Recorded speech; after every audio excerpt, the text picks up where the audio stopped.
Ole tun tum chu hey tun haya I Zawhna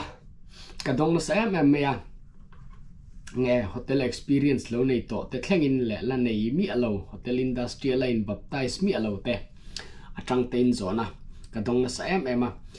chu an Zawhna common pera chu eng tin nge cruise line a ka tho ve theyang eng tiagin nge ma kala kang ti hi ni tun tum video a chuan chumi chung chang chu han soi Tumte la a thawh ma I masabera chuanin cruise line na te hi kan hriat masak angaya I eng tam tak Zawhna meron zot tu te chuanin enge an thawng cruise line a chuan cruise pa chuan enge an thawng ti po an thra chuang lo thaw ve ka tua han ti top mai ni tiang te ani awang chuanin I ka video masalama khanin cruise line na te long chunga na te ti kha ka post to kha I kha tiang Zawhna nei kha chuan lo en ula chuanin chum pialama chuanin cruise line a hianin na re hi division lian de pani a then to pania marine division le hotel division za som sari vel hi chu hotel division za som riat thial poni hotel division ania a thok tu za som sari za som riat thleng hi chuanin aba kha chu marine division noya po hianin chi sang om le ta electrical lampang te chuan refrigerator lampang te chuan engine lampang te a bridge lampang an ti te security environmental thleng kha ka tiang zong kha marine division noya oman nia tin I medical po marine division an ni chuanin chumi pia lama chuanin I hotel division mizo I thok tam ber hi I hotel division a thok kan nia I atlang puin food and beverage service kan tia I long chunga na tam ber chu food and beverage service ania I thok tu po on tam bera entinan ka thona harmony of the seas te po hi crew member hi sang ni za thum kan ni ta sang ni za thum zinga za som nga chu F&B a thok kan ni food and beverage service department a thok kan ni Food and Beverage Service Department chu I hlom lian tak chili a then le ania restaurant line te beverage bar kan ti te culinary kan ti kami cook kan ti asiam lampang le kitchen stewarding galley utility kan tiang kha ka tiang department hlom lian tak palia khan then le ania chu tiang a chon kan thok tlang puya mizo thalai dei tin chumi pialama chon housekeeping a tam takan thok boka tin chumi pialama chumi lo la chuanin department sana chuanin enge spa department a hian an tam em pokani mizo thalai te ti kha kan soima sadwa chu mizo thalai te tho na I kan tho tlang pui ania chuanin I kan topika han lut don taila eng tin nge longa ka tho ve thayang longa thoi ka chak ve lu tuka eng tin nge niang eng tin nge ma kala kang ti Zawhna hi kadon tamber te ziga mi ania longa thok tur chuanin lena experience kan nei photangai ni chu experience previous experience hei apoi mo ema emitel lo chuanin longa atho thailo experience nei loin longa atho thailo eng line a po eng na po thok donil longa khanin chutia ang na gan tho tur chu lena experience kan lo nei photangai hotel a te experience kan lo nei photangai chuanin I hotel I restaurant ate thok tur hianin bar ate thok tur hianin hotel 5 star hotel kherangai am ti Zawhna te om thina 5 star hotel kherangai lowa tin hotel kher po angai lo boka tin a thei ram chuanin hotel chu du thu samania 5 star te po du thu samani advantage om nge don ti chu achianga amai ro chu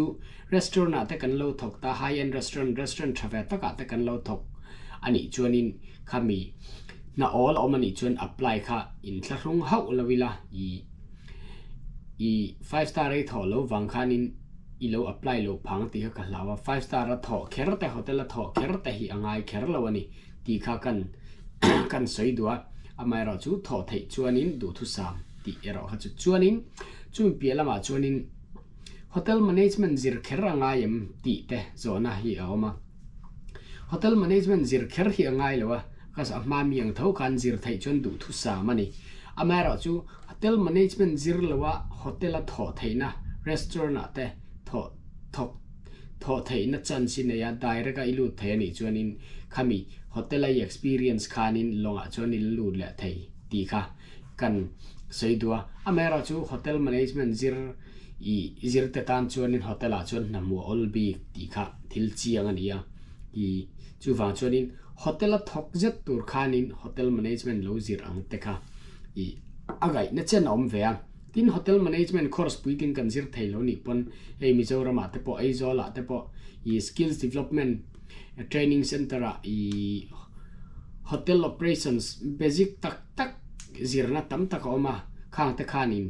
i thlani te thlathum te thlakhat te an lo zir tira chi chuanin phairama te hotel thatak taka ten thon ve a tiang khanin i chutiang chutiang chu bultan dan thaber i olsamber ani ome Mizorama eta i hotel management training na kan nei angate training zo a hotel han thowa kum khat vel an tho nuwa long lama apply ka kha thilkong mang olsamber ti ila kan soi sualin karing lo chuanin enge chuanin zona omla than ka chu kin nuwa hianin i training le kheranga yam ti te hi zona oma tun ma de khanin Mizorama hi tang hianin e hei i kan lo an lo kalpui fu lo thina timayang i inda saron lar lai khanin inda sa training kheranga yang khanin an soi thina kha afu lo khop maya bitam takin sum tam takan senga sum tam tak i na longa te chon tho pha te po anom an tam mai i athani sum te kan neya khatiang an kan neya ni chorin amai ro chu sum sen hau taka i achuang liam ma ka tia ke chonin hotel experience kan nei to ani chuanin khatiang training le kher kha angai lo hani kan interview zo thil ti tul longa kal tura thil tul big training ngai STCW teng te chu kan ti le tho ngai medical te khatiang kha ti lo wa kha chuanin a hotel management ang chi ang kha training le kher su ngai kha chu a om lo wani ti kha kan soi tu a tin then khatin i hei ser ka neya chu ti khati ta tu ti ang chi te kha khatiang kha in thlarun pha nan mang lawila i khatiang kha athei evekani ti kha kan soi dua amara chu kum som ni pakhat longa thok tu chon kum som ni pakhat thina ngai ti ero kha chu i shethungila chu atlang puya kan tu hei anol puina kan shet tura poimo kati deu ta chuni ama khanin ka video masalama khan ne tiang zo na in nei tur te cruise line kal tura thil poimo ang chi te zo na in nei tur ang chi te chu ka soi vek to tuna karon soi thar le bi ki chu experience la nei lo ngoi te zo na tam tak tun na ka don tam em awangin karon siam thale ania i tam takin in lo lok pui po kan be se ya zo na in nei ni pon zo bel du in nei ni pon comment a khan han soi ula comment lawa te po ka number te po ta nei a har salawa i du la min dil top thaya i zo na i enge private do la ka min zo tu ani pon i in thlung lovin tiang ka in dil ni sela kan theina kong a i kan ria tang ang te kan in sil tona kan in pui ton hi kan ti tur ka ti tura kangai ve a chu wa chonin i in thlung lo ramila ti kha kan sei du bok ani e kalome